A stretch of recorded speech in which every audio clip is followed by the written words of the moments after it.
가정에서 하나님께 예배드릴 수 있으니 참으로 감사합니다. 우리 옆에 계신 분들 한번 인사 한번 하시겠습니까? 우리 성탄의 주님께서 당신과 함께 하십니다.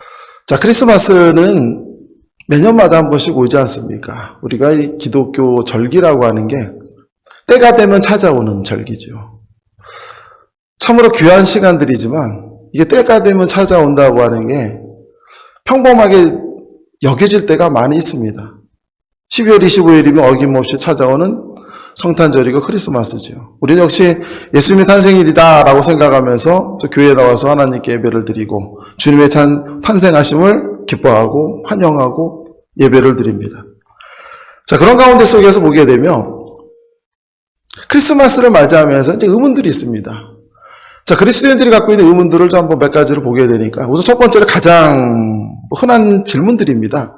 어쩌면 우리 성도님들도 이미 아시고 계시고 어쩌면 또 의문을 가질 수도 있을 것 같아요. 정말로 예수님께서 12월 25일 그날에 태어나셨습니까? 탄생하셨습니까? 라고 하는 질문입니다. 어찌 보게 되면 이제 많은 부분에서는 이미 다 얘기되어진 얘기지요.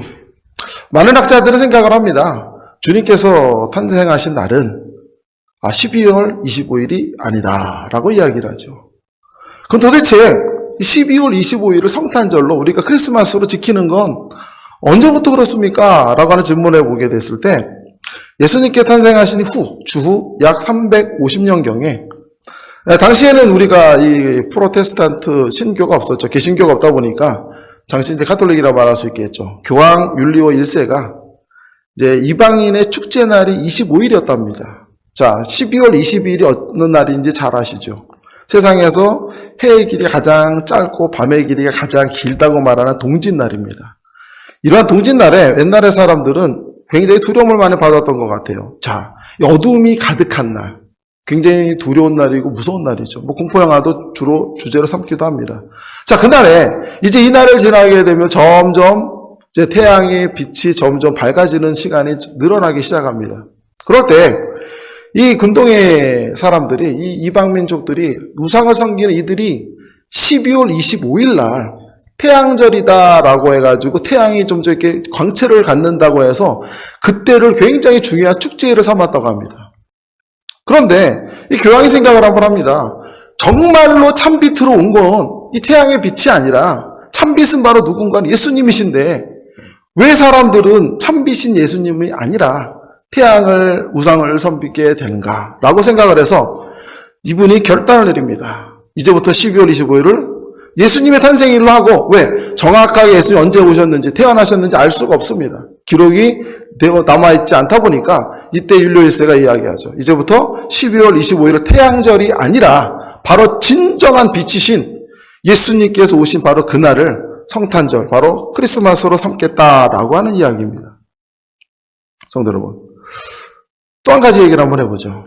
신앙인들입니다. 신앙이 있으신 분들이 질문한 것 가운데 가끔 이런 얘기를 들어요. 어떤 얘기를 듣냐면, 목사님, 예수님께서 이 땅에 오셨는데요. 예, 오셨죠. 크리스마스 날 오셨는데 우리가 생각을 한번 해보니까 예수님께서 이 땅에 오신 거는 우리의 죄를 위해서 십자가 달리시기 위해서 오셨는데 그러면 그분을 십자가 매단 사람들이 우리 아닙니까? 예, 그렇습니다. 우리는 죄인이고 가해자인데 우리를 위해 십자가에 달리신 분이 오신 그날을 축하한다는 게 한마디로 말해서 자격이 없는 것 아닙니까? 라고 하는 이야기예요. 성도 여러분, 어떻게 생각하십니까? 제가 왜 이 두 가지 이야기를 시작을 할까요? 사실 이제 그 다음 이야기를 하기 위해서입니다.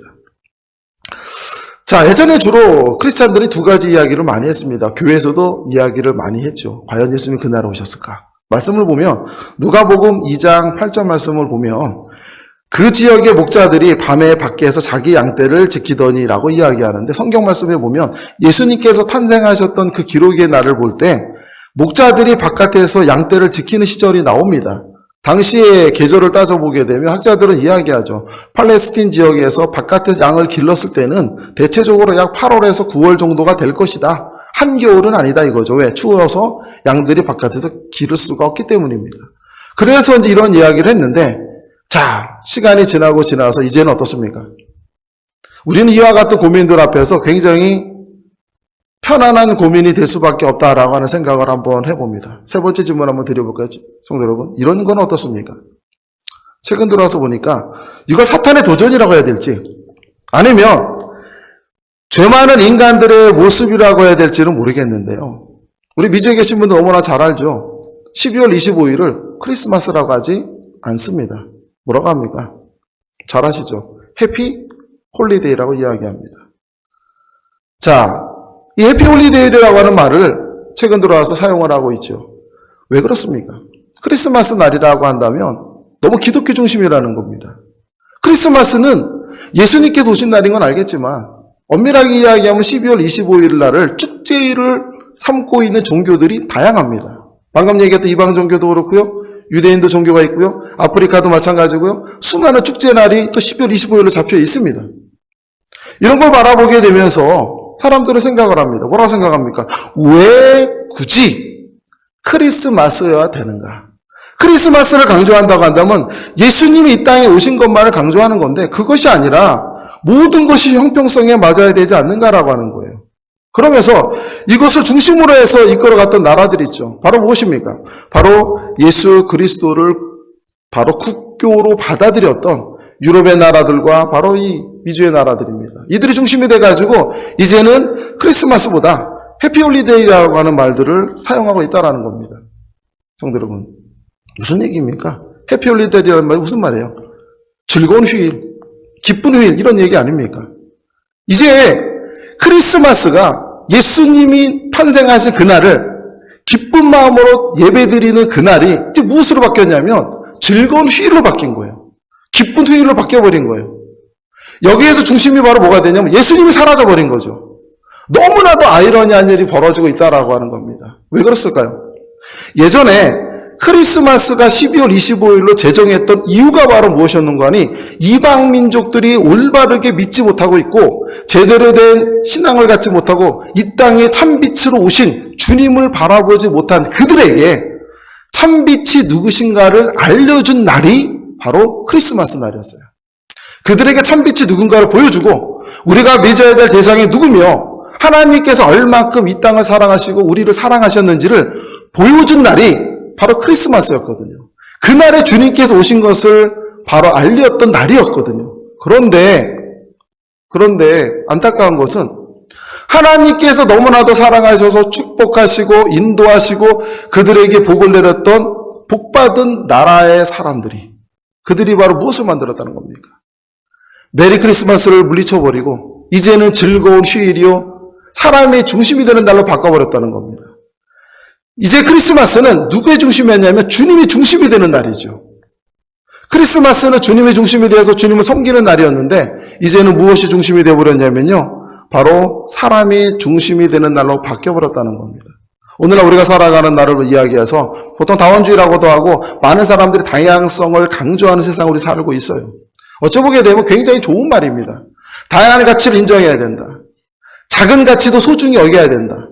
작은 조금의 부류의 사람들의 가치도 우리 소중히 여겨야 된다. 다 소중한 말이죠. 그러나 우리가 이 한 가지 속에서 바라봐야 될 중요한 것들은 바로 무엇이냐면요. 이러한 상황 속에서 윤리라고 하는 절대적인 가치가 사라져가고 있고요. 모든 것이 다 뭐가 됩니까? 가치 없음으로 나아간다는 겁니다.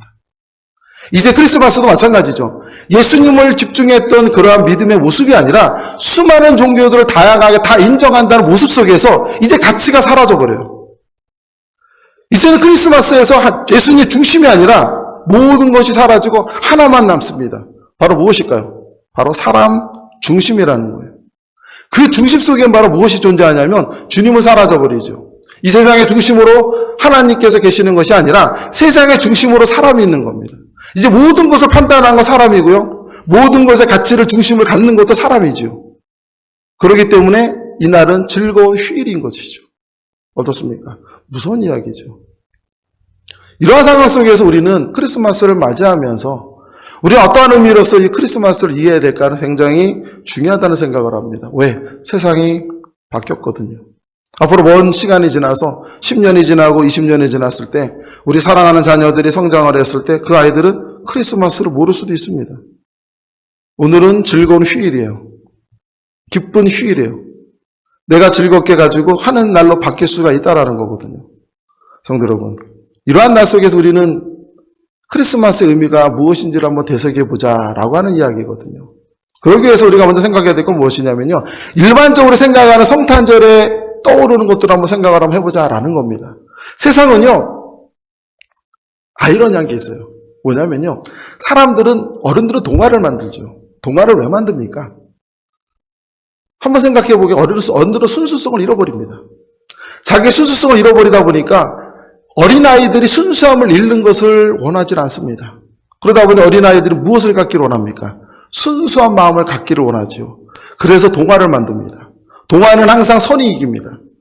동화는요, 항상 아름다움이 승리하게 되어 있고 참다운 것이 올바르게 되어 있지요. 그런데 세상 속에는 또 다른 동화를 만들고 있어요. 어떤 동화를 만들까? 한번 볼까요? 크리스마스 하면 생각나는 게 무엇입니까? 젊은 생각나는 게 뭘까요? 아이들에게 물어봤답니다. 잘 아시겠죠? 1등이 뭘까요? 산타 할아버지예요. 1등이 누굴까요? 바로 산타 할아버지가 주는 선물이 1등이고요. 2등은 바로 뭐냐면 산타 할아버지가 2등입니다. 그럼 3등은 무엇일까요? 예수님이었으면 그나마 다행일 텐데 산타 할아버지가 타고 오는 루돌프 사슴이래요. 예수님의 자리는 없습니다. 자, 우리가 알고 있는 크리스마스는 세상이 이와 같은 동화를 만듭니다. 어떤 동화를 만들었냐면요, 산타크로스가 오는, 뭡니까? 메리 크리스마스라고 말하는 크리스마스의 주인은 예수님이에요. 그런데 그동안 우리가 지켜왔던 크리스마스의 주인은 누구였냐면요, 예수님이 아니었던 겁니다. 안타깝게도 나에게 선물을 갖다 주시는 산타였고요, 선물이었고요, 환상 속에 등장하는 루돌프 사슴이었습니다. 그들의 환상을 충분히 충족시켜주는 모습이죠. 세상이 만드는 동화의 모습이에요. 무섭습니다. 예수님의 날이었던 그날은 무엇으로 바뀌어버렸냐면요, 사람에게 유익함을 주는 날로 바뀌어버렸던 거예요. 그렇기 때문에 오늘날 사람들은 성탄절을 즐거운 휴일로 바꾸는 게 어렵지가 않은 겁니다. 왜? 이미 그런 단계를 거쳐왔던 거예요. 예수님의 날은 처음부터 없었어요. 세상에 많은 사람들은 내게 유익함을 주고 내게 즐거움을 주고 기쁨을 주고 선물을 갖다 주는 그 산타의 날을 더 중시하는 것이지, 그 자리가 주님의 자리를 빼앗았다라는 걸 그리스도인조차도 생각을 안 하고 산다라는 겁니다. 세상의 동안은 여기서 끝나지 않습니다. 어떻게 나갈까요? 엄마들은 집에서 이야기하죠. 아이들한테 뭐라고 얘기할까요? 너희가 교회를 잘 다니고 예수님을 잘 믿고 기도를 잘하면 하나님이 너희들 사랑하셔서 선물을 주신대 라고 가르치지 않습니다. 뭐라고 가르칩니까? 너희들이 착한 일을 많이 하고, 그죠? 좋은 일을 많이 하게 되면 산타 할아버지가 너에게 선물을 주신단다 라고 이야기를 하죠. 세상이 만드는 동화는 무엇이 있을까요? 주님의 자리가 바뀌어버리는 거예요. 어떤 것을 바뀝니까? 예수님을 믿을 때 구원을 받아요. 우리가 구원을 받을 수 있고 죄에서 벗어날 수 있고 할 수 있는 유일한 길을 하나님께서 열어주셨는데, 그것은 바로 무엇이냐? 우리를 사랑하셔서 독생자라서 이 땅에 오셔서 오늘 본문 말씀처럼 우리와 함께 하신 그 하나님이 바로 죄를 구원하기 위해서 이 땅에 오신 바로 그날인데, 그날의 주인이신 예수님을 믿는 것이 구원의 길인데, 크리스마스 날 우리 아이들은 배우는 것은 무엇이냐면요, 착한 일을 하게 되면 선물 받고, 착한 일을 하게 되면 복을 받게 되고, 착한 일을 하게 되면 더 나아가서 뭐가까지 갈까요? 천국 갈 수 있어 라고 생각하는 오해를 만든다는 거죠. 바로 무엇입니까? 세상에 만든 동화는요, 우리에게 믿음의 순수성을 빼앗아 가고 있다는 거예요. 우리가 진정한 크리스마스의 의미를 깊게 바라다 봐야 될 이유는 바로 무엇이냐면, 세상에서 그야말로 지식인들, 정치인들이 만들어내고 있는 하나의 이야기들, 동화 이야기입니다. 어른들이 순수함을 자기가 잃어버리면서 어린아이들에게 동화를 들려주면서 그들에게 순수함을 강조하지만, 아이들은 성장하면서 알게 되죠. 세상은 동화가 아니라는 거 알게 되죠. 그러면서 어른이 된다고 합니다. 성도 여러분, 이러한 상황 속에서 우리는 도대체 어떻게 크리스마스의 의미를 깊게 생각을 해야 될까라고 하는 얘기입니다. 오늘 말씀을 한번 잠깐 볼까요? 본문 말씀을 한번 보시죠. 마태복음 1장 21절입니다. 뭐라 얘기합니까? 보라, 처녀가 잉태하여 아들을 낳을 것이요. 자, 뭐랍니까? 예수를 아는데 뭐라고 하죠? 죄에서 구원할 자라고 이야기하죠. 성도 여러분, 말씀을 한번 잠깐 볼까요? 21절 한번 보게 되니까 이날의 의미가 정확하게 나와 있습니다. 우리가 이야기합니다. 크리스마스가 어느 날입니까? 21절과 23절에 정확하게 나와 있죠. 21절은 뭐라고 얘기합니까? 자기 백성을 그들의 죄에서 구원할 자가 오신 날이래요. 우리의 죄를 구원시키실 구세주가 오신 날, 구원자가 오신 날이 바로 언제냐? 크리스마스라 정확하게 기록되어 있거든요. 그리고 23절에 또 뭐라고 얘기합니까? 23절 한번 보니까 이렇게 얘기해요. 뭐라 얘기합니까? 처녀가 잉태하여 아들을 낳을 것이요 그의 이름은 뭐라고 하라고요? 임마누엘이라 하리라 하셨으니 이를 번역한즉 하나님이 누구와 함께 했다? 우리와 함께 있으리라 계시다 함이라. 어떻습니까? 성도 여러분, 두 번째 의미가 나와 있죠. 크리스마스는 어느 날입니까? 라고 물어본다면 하나님이 이 땅에 오신 바로 그 예수님이 주님께서 우리와 함께 하신 날이 크리스마스라고 분명하게 이야기하고 있다는 거거든요. 성도 여러분, 우리는 이것을 분명하게 기억을 해야 된다라고 하는 겁니다. 첫째는 뭡니까? 우리를 죄에서 구원하실 주님께서 오신 날이고, 두 번째는 뭐예요? 우리와 함께 하시기 원하신 하나님이 임재하신 날이라는 거예요. 우리는 이것을 잘 기억하지 않는 거예요. 한번 말씀을 한번 보니까요, 이것을 갖다 어떻게 한번 풀어보면 좋을까라고 생각을 하다가 구약 말씀을 한번 열어봤어요. 구약 말씀을 열어봤더니 하나님이 역사상으로 처음으로 개입을 하시면서 등장하시는 말씀 가운데 오늘 임마누엘의 하나님의 모습이 잘 나와 있는 성경 구절 하나 있거든요. 한번 볼까요? 출애굽기 3장 8절 말씀입니다.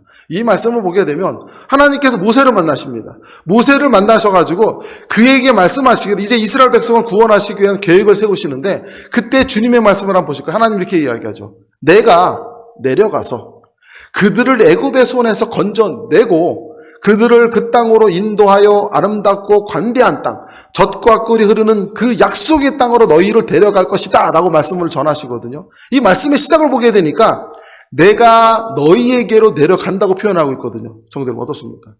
하나님께서 우리를 이와 같이 사랑하셨다라고 하거든요. 우리가 한번 생각해 보게 되면요, 팬데믹을 한번 생각해 봅니다. 2년이나 시간이 지나가고 있어요. 작년을 한번 생각해 봤더니 크리스마스 날을 준비하기 위해서 칸타타도 열심히 준비하고 계획을 짜고 즐겁게 맞이했지만 기억하실 거예요. 24일 날에 딱 되니까 바로 락다운이 일어나서 예배를 못 드리고 우리 온라인으로 예배를 드렸어요. 그렇게 한 해가 지났습니다. 이제 두 번째를 맞이하면서 맞이하는 바로 성탄절이죠. 또 한편으로는 두려움도 있습니다. 또다시 이 나라에 어려움이 있고 또 때로는 그 어려움이 나의 가정으로 다가오면 어떡할까? 이러한 것 속에서 우리 가정이 힘들면 어떡할까? 라고 하는 걱정이 있어요. 두려운 마음에 들 수밖에 없지요. 그런데 크리스마스가 우리에게 주는 의미 가운데 하나는 바로 무엇이냐면요, 하나님께서 내 삶의 자리로 내려오셔 나와 함께 하신다라고 하는 이야기라는 거예요. 정말로 우리는 이것을 잊지 말아야 된다라는 것이죠. 우리가 하나님 믿는 자녀로서 우리가 세상과 다른 것이 무엇이 있습니까? 라고 말한다면 바로 이 부분입니다. 하나님께 친히 말씀하시고 뭐라고 말씀하면 내가 친히 너희의 삶의 자리로 내려가겠다라는 거죠. 굉장히 어렵고 힘든 얘기예요. 이게 왜 어렵고 힘드냐면요, 하나님께서 내 삶의 자리로 내려오신지를 깨닫는다는 게 너무 어렵기 때문이에요. 사람은 나 중심입니다. 내가 세상을 바라볼 때 행복하고 기쁘고 미래가 보이면요, 하나님 함께 하심이라는 게 참 이해가 되죠. 아, 하나님 이렇게 함께 하셔서 모든 게 아름답게 되고 기쁨이 있고 삶의 평안함이 있구나 라고 생각을 하죠. 그런데요, 인생이라는 게 늘 그렇지만 않잖아요. 그런데 보이지 않는 시간들이 다가올 때, 내일을 예측하기 힘들 때, 지금과 같이 어려움이 있을 때, 행여나 이런 것들이 우리 가족에게 와서는 안 되는데 이랬을 때 어떻게 할까? 걱정되고 두려운 마음이 있어요. 이러한 마음 속에서 주님께서 뭐라고 말씀하셨냐면 내가 너희의 삶의 자리에 함께 하겠노라 라고 하는 말씀이거든요. 이것이 받아들여지겠는가 라고 하는 질문이에요. 여기서 우리는 과연 아멘을 할 수 있겠느냐라는 얘기거든요. 성도 여러분, 우리는 이러한 삶 가운데서 아멘으로 나가야 되지 않겠습니까? 때로는요, 어려움이 있고 보이지 않는 것들이 있을 수 있죠. 두려운 마음이 들 수밖에 없어요. 그런데 오늘도 우리에게 말씀하신 것처럼 크리스마스가 우리에게 주는 중요한 의미 중에 하나가 바로 무엇일까요? 너희의 삶 가운데 임재하시는 그 하나님이, 주님께서 우리와 함께 하시고 우리의 길을 인도하시고 나아간다라는 것을 너희가 믿는가라고 하는 질문이에요. 여기에서 우리가 아멘으로 나간다면 우리는 주님께서 우리 삶 가운데 오심을 받아들이고 우리의 삶이 어떤 모습이든지 간에 내 삶이 때로는 어렵고 힘이 들어서 어느 누구에게도 보여주고 싶지 않은 상황이 있어요. 혼자 안고 가는 삶의 모습인데 너무나 괴롭지요. 지치고 무거워서 넘어질 것만 같고요. 힘이 들 때도 있어요. 보이지 않는 미래가 있어가지고 두렵습니다. 이 땅에 와서 계획하고 준비한 것이 있는데 모든 것이 물거품 될 것 같아요. 그런데 주님께서 우리에게 또 말씀하세요. 뭐라 얘기합니까? 임마누엘의 그 하나님이 우리의 삶의 자리에 바로 나와 함께 하신다. 너와 함께 하신다라고 하는 말씀이에요. 그리스도인은요, 여기서 아멘하는 사람이고 비그리스도인은 그것을 받아들이지 못하는 것이죠. 받아들이는 자와 받아들이지 않는 자의 차이는 무엇일까?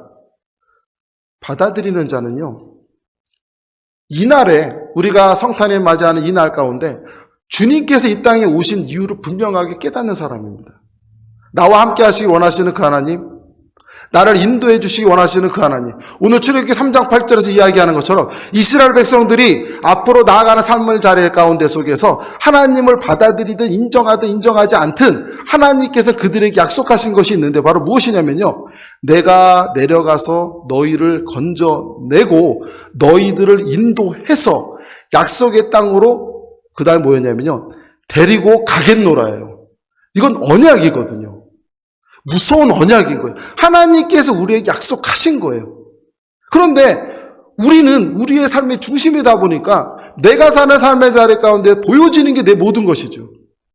보이는 것이 모든 것이다 보니까 주님의 그림자가 보이지 않는 겁니다.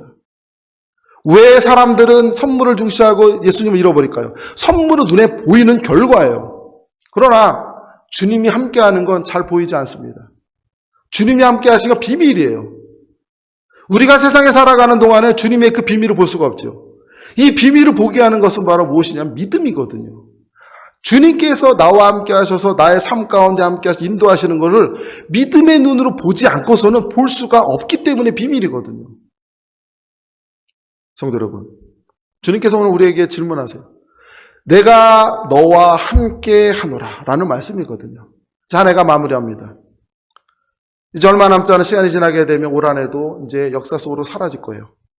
그러나 우리 한 가지 중요한 질문이 던져진 것이 있죠. 2년이라는 시간을 살아가면서 하나님께서 늘 나와 함께 하시는 것 같고 우리 가정과 함께 하시는 것 같은데 어떨 때는 그런 것 같고 어떨 때는 그렇지 않은 것 같아요. 2년 동안에 우리 표로 삼았던 것이 있죠. 말씀으로 바로 쓰고 뭡니까? 감사하는 말 찬양을 기도하는 모습을 우리 갖기로 이야기를 했는데 삶이 그렇지가 않죠. 그러나 주님께 우리 질문하세요. 이러한 삶의 자리 가운데 속에서 내가 너희와 함께하노라 라고 하는 질문이거든요.